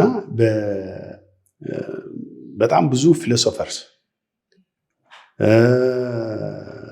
ሶክራተስ ሳይቀር ሶክራተስ እኮ አንድ ጊዜ ልጆችን ሁሉ በአንድ ላይ ለምን አናሳድግም ፊሎሶፈሮችን ለማውጣት እኮ ብሎ ግራ ተጋብቶ ነበረ። ጄን ጃን ሩሶ የሚባለው ጆን ሎክ ታቡላ ራሳ ያለው የልጆች ጭንቅላት ባዶ እንትን ነው፣ ስለዚህ የምንዘራውን ነገር ያበቅላሉ፣ እንደ ባዶ ወረቀት ናቸው የሚል። ይሄኛው ደግሞ ምንድነው የሚለው? ልጆች በመስጠትና በመንፈግ ወይም ደግሞ በመቅጣትና እንደገና በመሸለም ሁለቱን ነገሮች ልጆች ኤክስፕሎረር ናቸው፣ ባይዘወይ በጣም አሳሾች ናቸው። እና ግን ስንቀጣቸውም ሆነ ወይም ቅጣት ስንል የግድ ፊዚካል አይደለም፣ አካላዊ አይደለም። ግን ስንቀጣቸውም ሆነ ወይም ስናሞግሳቸው በልኩ እናድርግ ነው፣ ባላንስ እናድርግ ነው። ፓሬንቲንግሽ ላይም እኮ ይመጣል ማለት ነው። አሁን ምን አይነት ወላጅ ነኝ፣ ምን አይነት አባት ነኝ የሚለው ነገር እኮ ከልጆች አስተዳደግ ዘይቤ ነው የሚጀምረው። አሁን አንዳንድ ጊዜ አንዳንዱ አምባገነናዊ የአስተዳደግ ዘይቤ የሚከተላል። ይህን አድርግ ብያለሁ አድርግ፣ ካላደረገ ይቀጣል ልጁ። ከዛ ልጁ ግን በትክክል እኮ ይሄዳል። ገብቶሻል? ስለሚቀጣ አድርግ የተባለውን ሊያደርግ ይችላል።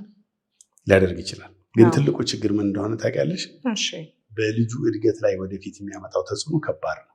ትዕዛዝ የሚቀበል ልጅ ነው የምናፈራው። በራሱ ኢኒሼቲቭ በራሱ ተነሳሽነት አንድ ነገር ማድረግ የማይችል ኮንፊደንስ የሌለው። ልክ ነው። ስራ ቦታም ስቀጥሬው ምንድን ነው የሚያደርገው? አለቃዬ ስራ አልሰጠኝም ብሎ በቃ ቁጭ ብሎ ይጠብቃል። ሲታዘዝ ግን ይሰራል። እንደዛ አይነት ልጅ ማፍራት አንፈልግም ማለት። በጣም ትክክል ብለሃል። አንዳንዶች ደግሞ ልል ወላጆች የልል አስተዳደግ የሚጠቀሙ አሉ። እነሱ ደግሞ ልጅ ነው ትንሽ ነው ተይው ይባባላሉ። እነዚህ ወላጆች መካተት ይችላሉ። ልጆቻቸውን በቃ ያልባቃሉ ልክ ይሁን አይሁን አላውቅም፣ ግን ልክ እንደ ጣዖት አድርገው ሁሉን ነገር የሚፈቅዱ ሁሉን ነገር የሚያደርጉ እስትንፋሳቸውም ህይወታቸውም መሰረታቸውም ልጃቸው እዚህ ውስጥ ይካተቱ ይሆን? ሌላ አለ እና እነኛዎቹን እናነሳቸዋለን። እነኛዎቹ ግን ብዙ ነገር የልጁን ፍላጎትና ስሜት ብቻ ሳትስፋይ ማድረግ በቃ እሺ ነው ማድረግ ነው። ከዛ ልጁ እያደገ ሲሄድ ፍላጎቱም እየጨመረ ይሄዳል። ከዛ ወላጆች የማይችሉትን ነገር ይጠይቃል። የተከለከለ ቀን ቤቱ በቃ እሳት ነው የሚሆነው። ወጣት ይሆናል። በልጅነቱ በጣም እንትን ብለሸዋል። አሁን ግን በቃ ከፍላጎትና ችሎታ አብረው ሲሄዱ ልክ ነው፣ ችግር የለውም። ግን ማድረግ ትፈልጊያለሽ ለልጅሽ፣ ግን አቅም የለሽም አይደለ? ያን ጊዜ እንደዚህ አይነት ጥያቄዎች በህይወት ሲመጡ መከልከል ትጀምሪያለሽ፣ ኖ ማለት ትጀምሪያለሽ። ኖ ስትይ ግን አይሰማሽም። መብራት ምናምን የመኪና መብራት ቀይ ሲበራም ጥሶ የሚሄድ ነው የሚሆነው። ለምን ግን ተከለከልኩ የሚል ማለት ነው ወደፊት ሲያድግ። አዎ ስንነዳ እኮ የሚቆጡም አሉ እኮ በራሳቸው አጥፍተው። እኛ እንዲያውም አንዳንዴ ያው እኛም እንቆጣለን ሰዎች አይደለን፣ የሚቆጡም ግን አሉ። ልክ ነው። እንደዛ አይነት እና አንዳንዱ ደግሞ ኮንሰልታቲቭ ነው ወይም አማካሪ ወላጅ ነው ወይም ዲሞክራቲክ የሚባለው ማለት ነው። በመነጋገር በቃ ከልጁ ጋር ጉዳዩን ያነሳል። የማይቻልበትን መንገድ ያሳየዋል፣ የሚቻልበትን መንገድ ደግሞ ያሳየዋል። ከዛ ተማምነው ይቀጥላሉ ማለት ነው። ያኛው አስተዳደግ የቀድሞ ያው እንዳልኩሽ በቃ ኖ ከተባለ ጦርነት የሚፈጥር ልጅ መፍጠር ነው። ይሄኛው ደግሞ ሞር በውይይት የሚያምን ሀሳብ በማፍለቅ ብልጫ ያለው ሀሳብ በማውጣት የሚታገል ልጅ ነው የሚኖርሽ ማለት ነው። ቀደም ያልሽው ደግሞ ሄሊኮፕተር ፔረንትስ ይባላሉ። ሄሊኮፕተር ነው ልጁ ባለበት ቦታ ሁሉ የሚዞሩ ፈተናውንም ትምህርት ቤቱ በቃ ልጁ ጣዖታቸው ነው። የሆነ ቦታ ለምሳሌ ሊያጠና አዛኛው ክፍል አስገብተውት ከሆነ በቀዳዳም ቢሆን በቃ ቀዳዳ ራሱ ሊያበጁ ይችላሉ ማለት ነው። ምን እያደረገ ነው? ሄሊኮፕተሮቹ ማለት ሄሊኮፕተር ፓረንት ነው የሚባሉት ሄሊኮፕተሮቹ። እና ትምህርት ቤትም ራሱ በቃ ተሰልፎ ክፍል እስከሚገባ ድረስ ቆመው ነው የሚያዩት። ገባ ምናምን። አንዳንዶች ተመልሰው በረፍትም ያዩታል። እና ይሄ ደግሞ በጣም አደገኛ ነው። ልጆቹ አቅም እንደሌላቸው፣ በራሳቸው መቆም እንደማይችሉ እና በተቻለ መጠን የአባትና የእናት በዛ ቦታ ላይ መገኘት መስት እንደሆነ፣ ኮንፊደንስ የሌላቸው፣ ለመጣላት እንኳን እድል የላቸው፣ ነፃነት የላቸው። ለምን አባቴ ድንገት ዘው ብሎ ይመጣ እናቴ በጣም ትሬኒንግ ላይ አንድ ትምህርት ቤት እንደዛ ነግረውኛል። ምን ያሉ ምንድን ነው አንዲት እናት አለች አሉ። ልጇን ጠዋት ታመጣለች እና ጥበቃዎች ጋር ትቆምና ልጁ ይገባል። ሰልፍ ላይ ባንዲራ ሲሰቀል ታየዋለች። ሲገባ ታየዋለች። ያስገባታል ነው ቆማ በቃ ፊት ለፊት በቃ ወደ እንትኑ ይታያል። እንትን ነው በብረትና ብዙዎቻችን ስለማንገባ በሽቦና በምናምን እንደዚህ በቃ ቆማ እንትን ትላለች። ከዛ አንድ ቀን ከገባች በኋላ እረፍት ሲወጡ ከሆነች ልጅ ጋር እዛው በረንዳው ላይ ይጣላሉ። የሆነ ነገር ዞር ስትል እናትየዋ ቆማለች። በቃ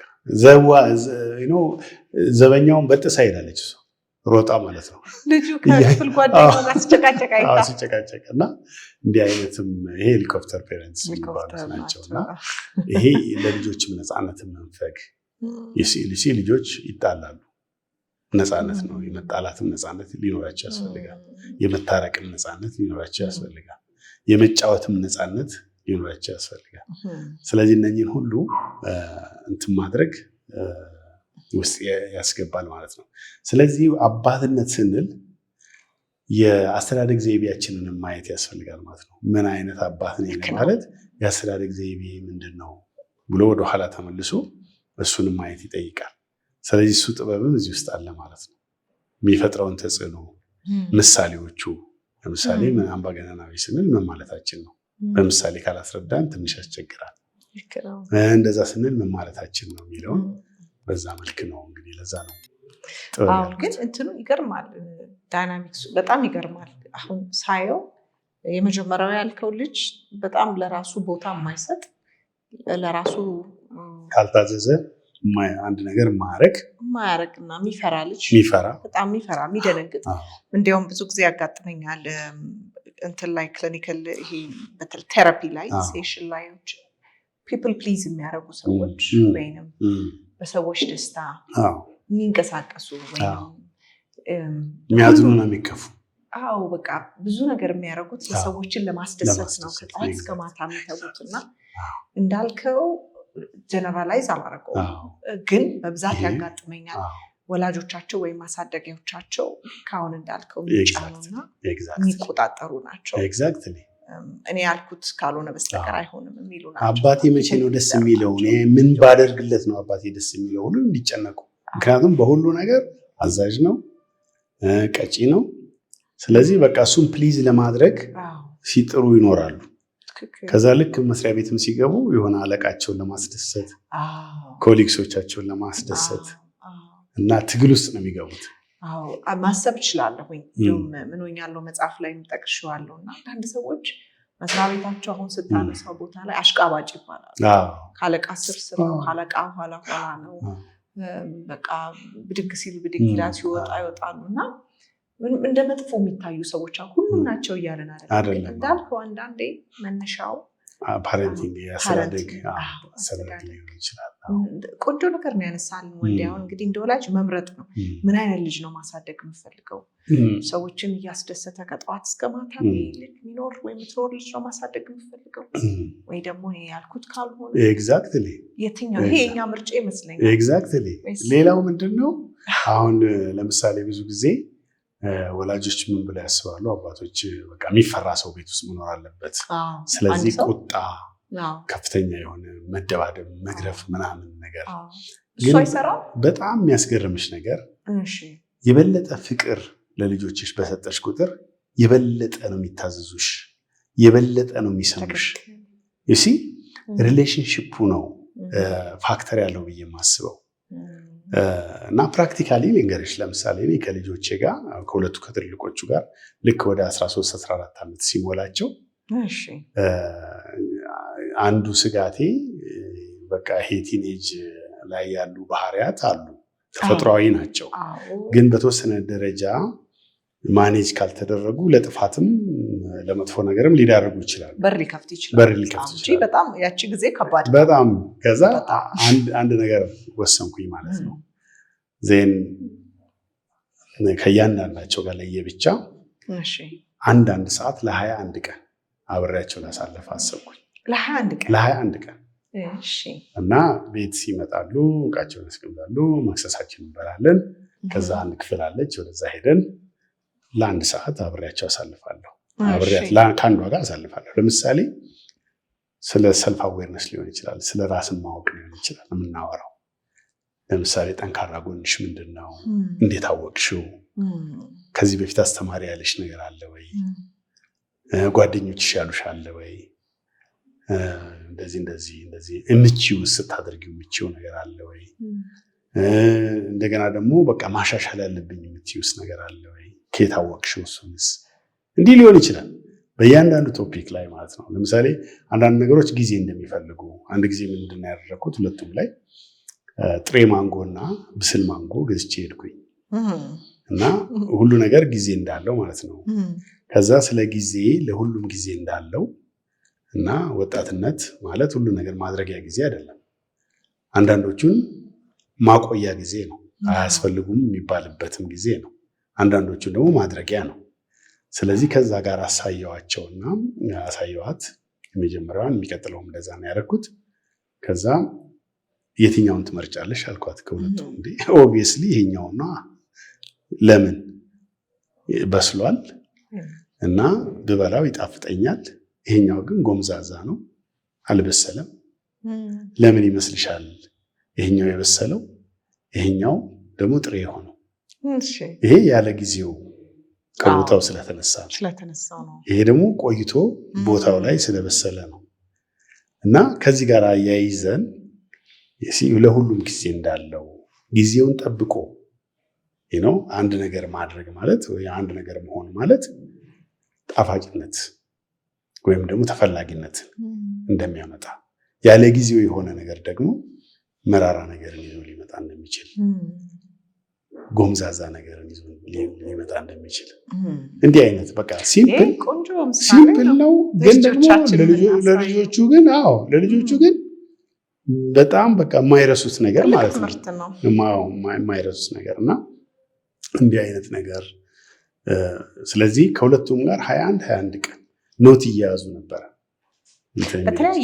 በተለያየ ቶፒክ በዲሲሽን ሜኪንግ ላይ፣ የመወሰን ክህሎት ላይ፣ ችግር አፈታት ላይ፣ ኮሚኒኬሽን ከሰዎች ጋር፣ ባውንደሪ አስፈላጊነት ላይ፣ አዘሴም ታይም ደግሞ ከሰዎች ጋር ኢንተራክት ማድረግ አስፈላጊነቱ፣ ሰውን ሁሉ መውደድ እንዳለብን ግን ደግሞ ባውንደሪ ግን እንደሚያስፈልግ በተወሰነ ደረጃ እነኛም ባውንደሪ ደግሞ ሴት የምናደርገው በዚህ መለኪያዎች ናቸው እያልን ለ21 ቀን አሁን ሁለቱ ደግሞ አሁን ቲኔጅ ገብተዋል። 12 እና 14 እየገቡ ነው ገብተዋል። አሁን እነሱ ደግሞ ዘንድሮ ነው ትጀምርላቸዋል፣ ግድ ነው። ስለዚህ አሁን ምናልባት ታርመኛለን ወላጆች ከማሳደግ ውጪ ማብላት፣ ማጠጣት፣ ጋይድን ማድረግ እንዳለ፣ ምክርን መምከር እንዳለ ሁሉ ኮች ማድረግ አለብን፣ ማሰልጠን አለብን ማለት ነው። አሰልጣኝ መሆን አለብን። ኤግዛክትሊ። ምንድነው መሰለሽ የግድ ኤክስፐርት መሆን አይጠበቅብሽም። ማንበብ እንችላለን። አሁን በጣም ብዙ እድል አለን፣ የማንበብ እድል አለን። ስልጠናዎችን መውሰድ እንችላለን። ከልጆቻችን ጋር በተወሰነ በተረዳ ነው። የግድ እኮ ይሄ የምሁር አይነት ነገር እኮ አይደለም። አንቺ የፈታሽበትን መንገድ የሚጠቅመውን መንገድ ምናምን ልታሳይ ትችያለሽ። ያ ምንድን ነው የሚፈጥረው ብትይ ሁለት ነገር ነው። አንደኛው በልጆቹ ህይወት ላይ እውቀትን፣ ክህሎትን እንዘራለን። ሁለተኛው ደግሞ ቦንዱን የአባትና የልጅ ቦንድ፣ የእናትና የልጅ ቦንድ እየጨመረ እንዲሄድ አሁን ኢሞሽናሊ ኮኔክትድ የሆነ አባትና ልጅ እና ኢሞሽናሊ ኮኔክትድ ያልሆነ አለ። አብሮ ከማሳለፍ ጋር የስሜትን ቁርኝት መፍጠር ትችላለሽ። ይሄ ይፈጥራል። አሁን ያልከው ኮች ማድረግ፣ አብረሽ ማሳለፍ፣ ህይወትሽን ነው የምታካፊያቸው። የራስሽን ውድቀቶች ታሳያቸዋለሽ። ሰክሰስፉል ሆንሽባቸው በእነኛ ቶፒኮች ውስጥ እንደው እዚህ ጋር ይቅርታ አቋረጥኩ እንጂ ላቋርጥህና ብዙ ጊዜ የሚባል ነገር አለ። 10ዎቹ እድሜ ላይ እንደውም ልጆቹ አይሰሙም። ታች ይሻላል መንገር፣ የሚያዳምጠን የለም፣ ባህሪያቸውም ይቀይራል ነው የሚባለው እና ልጆች በዛ እድሜ ይሰማሉ? እሺ፣ በጣም ጥሩ ጥያቄ የጠየቅሽኝ። ይኸውልሽ ከ13 እስከ 18 እና 19 ዓመት ድረስ ያሉ ያው በዚህ ቲኔጅ ካታጎሪ ውስጥ ያሉ ልጆች በራሱ ተፈጥሮ አንዳንድ ነገሮችን እንዲፈልጉ ያደርጋቸዋል። ለምሳሌ በዚህ እድሜ ውስጥ ያሉ ልጆች የእናትና የአባታቸውን ትእዛዝ ሲሰሙ ኖረዋል። አሁን ያችን ትእዛዝ መጣስ ይፈልጋሉ። ምንድን ነው የሚመጣው ማወቅ ይፈልጋሉ። ባላደርገውስ ወይ ደግሞ ባደርገውስ ምንድን ነው የሚመጣው የሚል ኩሪዮሲቲ ይፈጥራቸዋል። ምን ያመጣሉ? አሁን ምንድን ነው የሚመጣው? በዚህ እድሜ ላይ ያሉ ደግሞ ልጆች በአብዛኛው እናትና አባቶቻቸው ያረጁ ያፈጁ ከዘራ የያዙ ናቸው ለነሱ። ገብተሻል አንቺ? ለአብዛኞቹ ብዙ የምናውቀው ነገር የለም ለነሱ። ምንም ያሳለፍንም አይመስላቸውም። በቃ እንደው በቃ የድሮ ስታይል ነው የምትነግሪያቸው ነገር። እንደገና በእናንተ ጊዜ ነው እንጂ በእኛ ጊዜ እንደዚህ ነው ሊሉሽ ይችላሉ። ናችራል ብቻቸውን የመሆን ፍላጎት አላቸው። ሮጠው በቃ ክፍላቸው ውስጥ መግባት፣ ሮጠው ከቤተሰብ መነጠል፣ ይሄም ባህሪው ነው። በጣም ብዙ ስልክ ማብዛት፣ ኦኬ፣ በጣም ስልክ ማብዛት፣ ከጓደኛ ጋር በጓደኛ ተጽዕኖ ውስጥ መውደቅ፣ ቆንጆ ሆኖ ለመታየት መልክ፣ ሴቷም እንደዛ ወንዱም ነው ወንዳ ወንድ ሆኖ ለመታየት ይፈልጋል። እንደገና ደግሞ እሱ ብቻ ያለ ይመስለዋል። አንዳንድ ጊዜ ነጠር ብለው ሲሄዱ ታያለሽ። ግራቪቲ እንኳን የሚይዛቸው አይመስሉም እና በቃ ሁሉ ነገር እንደሚችሉ ምናምን አዘሴም ታይም ግራ መጋባቶች አሏቸው። ዌር ዱ አይ ፊት፣ በዚህ ኮሚኒቲ ውስጥ የጋናውን ፊት ማድረገው ከሰዎች ጋር እንዴት ነው የምኖረው የሚል ጥያቄም ይፈጥርባቸዋል። ምክንያቱም ትራንዚሽን ነው ወደ አደልት ኮድ የሚሸጋገሩበት ነው። ስለዚህ እነኚህ ሁሉ ጥያቄዎች ስላሏቸው ወላጆች እድል ነው ብዬ አስባለሁ። ኢትስ ኦፖርቹኒቲ ለወላጅ ደግሞ ይሄ ያኛውን አይደለም ማየት ያለብን። ኦኬ ጥያቄዎች ይኖሯቸዋል፣ ግን በግልጽ ለመወያየት ሀሳብን ለመግለጽ ሬዲ መሆን። እነሱ አንዳንድ ሾች ሲያነሱ ኦፌንድ የሚያደርጉ ነገሮች ያነሳሉ። ምን አለበት ገርል ፍሬንድ ቢዝ ምናምን ቦይ ፍሬንድ ቢዝ ሊሉሽ ይችላሉ። እንዴት እንደዚህ ታነሻለሽ ብለሽ አይደለም ምክንያቶቹን የትኛው ማንጎ ይሻላል ነው። አረ እንዲሁም ባለፈውም እንግዳ የነበረች ፍቅር እና የተናገረችው ነገር ይሄ ነው። እንዲሁም ዘንድሮ መጥተው እንደው ፍቅር ይዞኛል ከእሱ ጋር መሆን ከእሷ ጋር መሆን እፈልጋለሁ ካላችሁ ልጃችሁ ወይም ካለቻችሁ በጣም እድለኛ ናችሁ። ሹር በጣም መደሰት አለባችሁ እያለች ነበር። ያ ማለት ምንድን ነው? ጊዜው ነው ወይ የሚለውን እንዲያውቁ እንዲረዱ። ኦኬ አንዳንድ ነገሮችን ማዘግየት እንደምንችል፣ ዲሲፕሊን ማለት ማዘግየት መቻል ነው። አሁን የምትፈልጊውን ነገር ማቆየት መቻል ዲሲፕሊን ነው። ስለዚህ እነኚህን ነገሮች እንድናስተምራቸው እድል ይሰጣሉ። ስለዚህ እንደዚህ አይነት አንዳንድ ጊዜ እኛ ቤት የምናደርጋለን። ለምሳሌ ልደት ሲከበር ልደትን ቫልዩ አዳርገንበታል፣ እሴት ጨምረንበታል።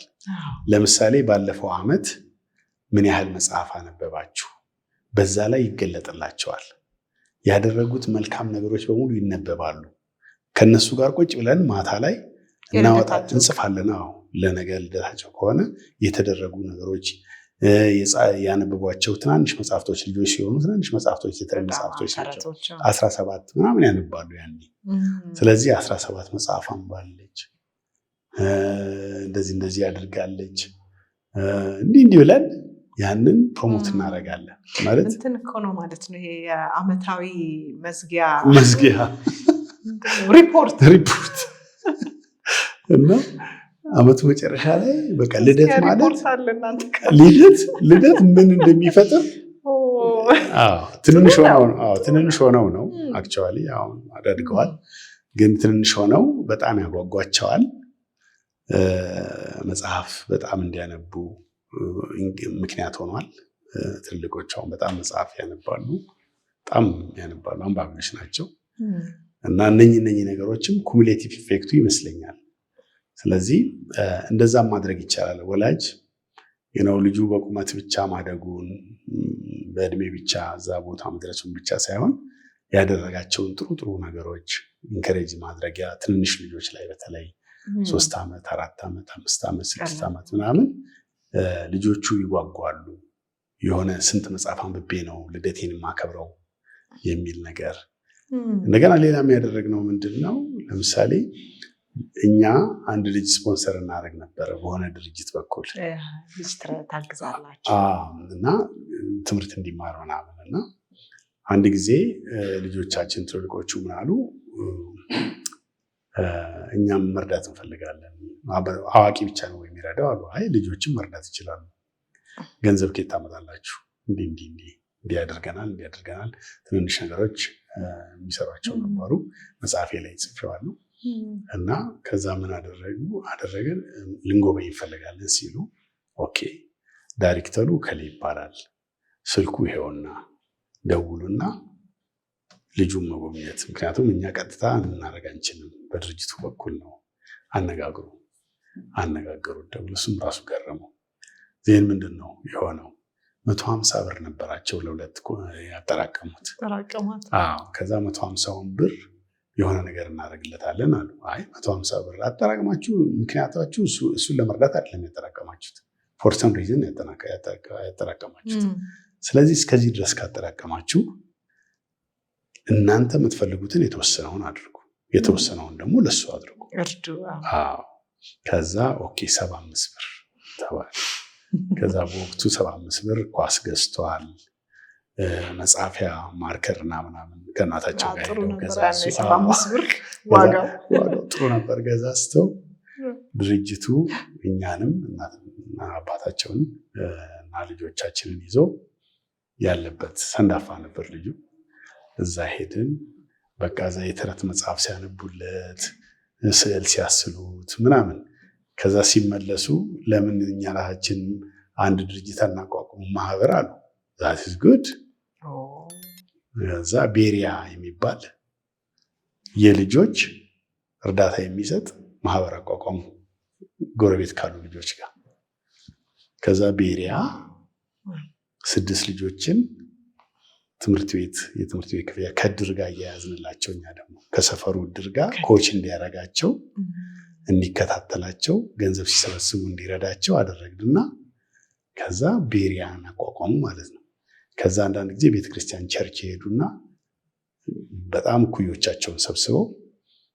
መኪና ያጥባሉ ሊስትሮ እንትን ያጸዳሉ ከዛ ያንን ያጠራቀሙትን ለቤሪያ ያደርጋሉ እንደውም አንድ የኛ ቲቪ ላይ በኤክስፒሪየንሳቸው ሼር እንዲያደርጉ ኢንተርቪው ተደርገው ነበር የዛሬ 2 ዓመት እንደዛ እና ብዙ ልጆችን ለመርዳት ችለዋል 9-11 ነበር ያኔ ማለት ነው የ9-11 ዓመት ላይ ሆነው ነው ቤሪያን ያቋቋሙት እና ሰፈር ውስጥ በጣም የተቸገሩ ሰዎችን ከድሩ ጋር አብረው እድሩም ደግሞ ያውም 1 ዓመት ፈንድ ያደረጋቸው የተወሰነ ገንዘብ ሰጣቸው ጥሩ ነው እድርም እንደዚህ አይነት ነገርም ላይ ሲሳተፍ መልካም ነው እና ምን ልልሽ ነው ልጆቹ በሆነ በተለያየ መንገድ እንዲሳተፉ ልጆቻችንን ስናደርግ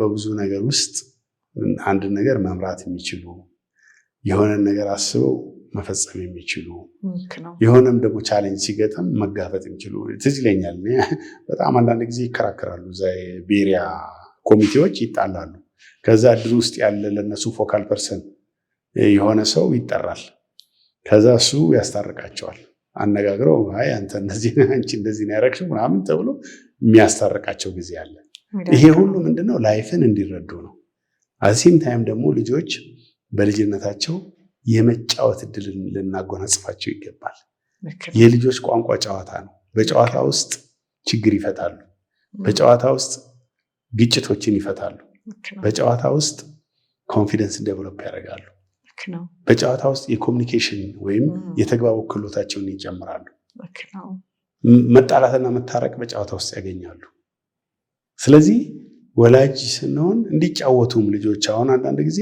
የሆነ ቦታ ላይ ቆልፈንባቸው አይጫወቱም ህፃናቶች እንዲጫወቱ እድል መፍጠሪያ መንገድ መፈለግ አለብን ሁሉ እንደሚመች አላስብም ማይመቹ ሁኔታዎች ሊኖሩ ይችላሉ ግን በተቻለ መጠን ልጆች እንዲጫወቱ መፍቀድ ግን ለልጆች ስነ ልቦናዊ እድገት እጅግ ወሳኝ ነው ያስባሉ በጣም ነው ደስ የሚል ነገር ነው ማለት ፕራክቲካል ነገር ነው ያወራ ያለው የኖርከውን ልጆች ላይ ያደረከውን ያየኸውን ለውጥ ነው በደንብ እየነገርከን ያለውና እንደውም አሁን እያሰብኩት ነበረ በጎ አድራጎት ድርጅት ማቋቋማቸው ካብሮ ሊደርሺፕን የአመራር ብቃትም እኮ ዲቨሎፕ ያደርጋሉ ሪፖርቲንግ ራሱ አድሩ ሪፖርት ይጠይቃቸው ነበር ሪፖርት ይሰራሉ ያቀርባሉ ሪፖርት የገንዘብ መጠኑን ባንክ በገሌና በገሌ ነው እንትን ያለው ስለዚህ ይሄን ያህል ብር ገንዘብ ያዥ አለ ሊቀመንበር አለ ጸሐፊ አለ እና ሰፈር ውስጥ በቃ እስከ 35 ልጆች ደርሰው ነበር። የትምህርት ቤት ልጆች ጓደኞቻቸውንም አሳተፉ እና እንደዛ ኤክስፒሪየንስ እያደረጉ ነው ያደጉት።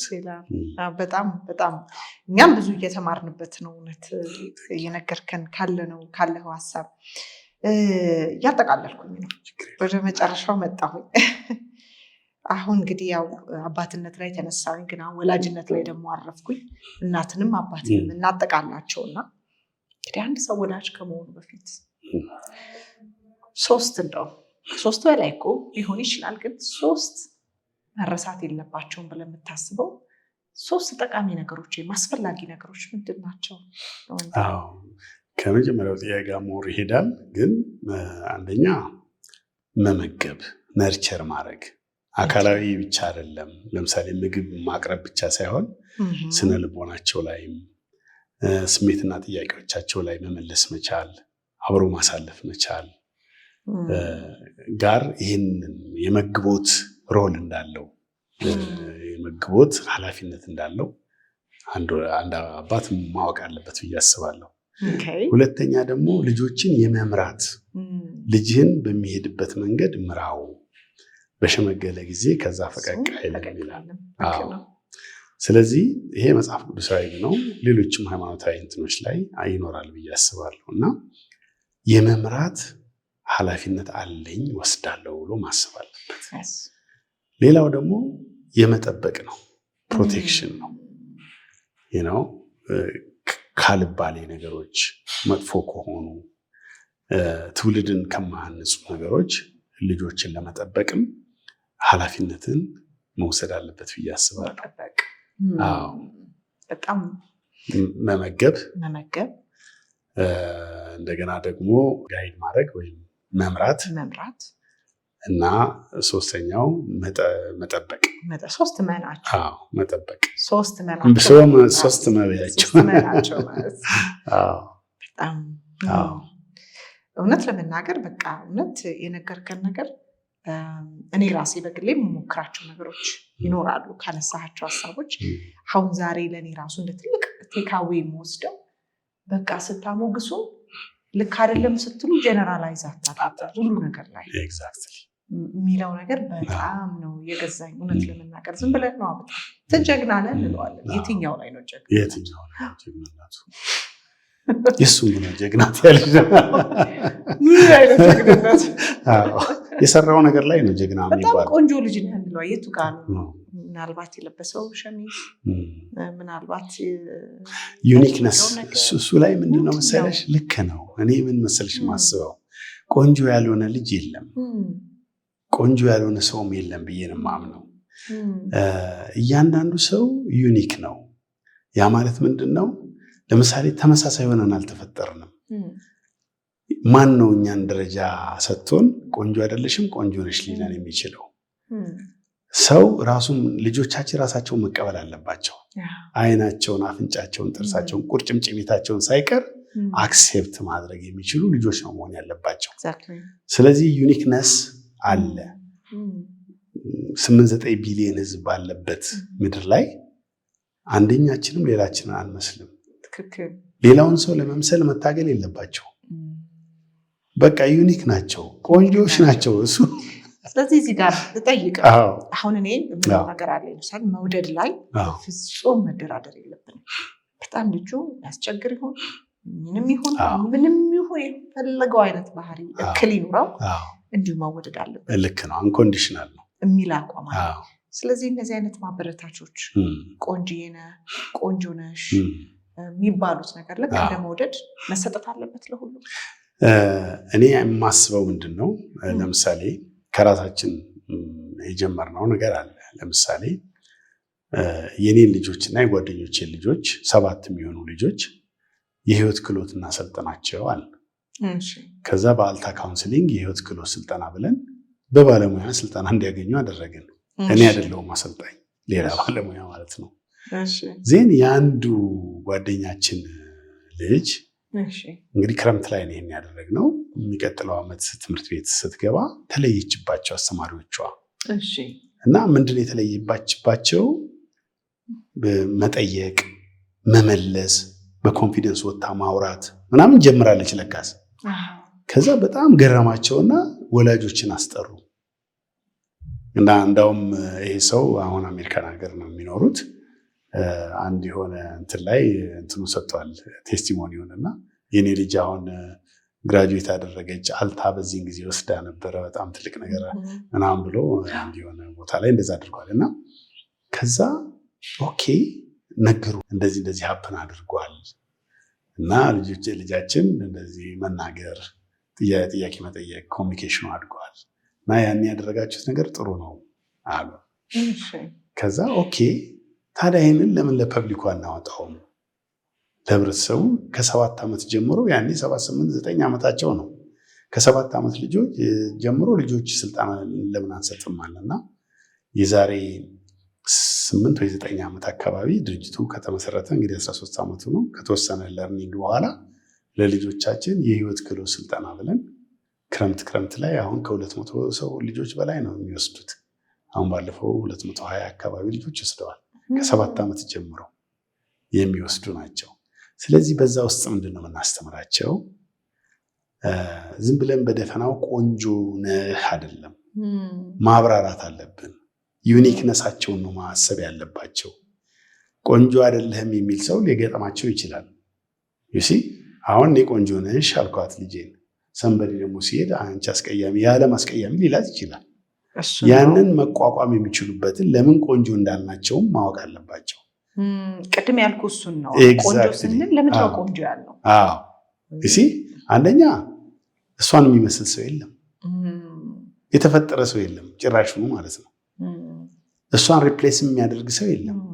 ሰንበዲም ለመሆን እኮ ትግል ማድረግ ውስጥ አይገቡ እንደዚህ ስንነግራቸው።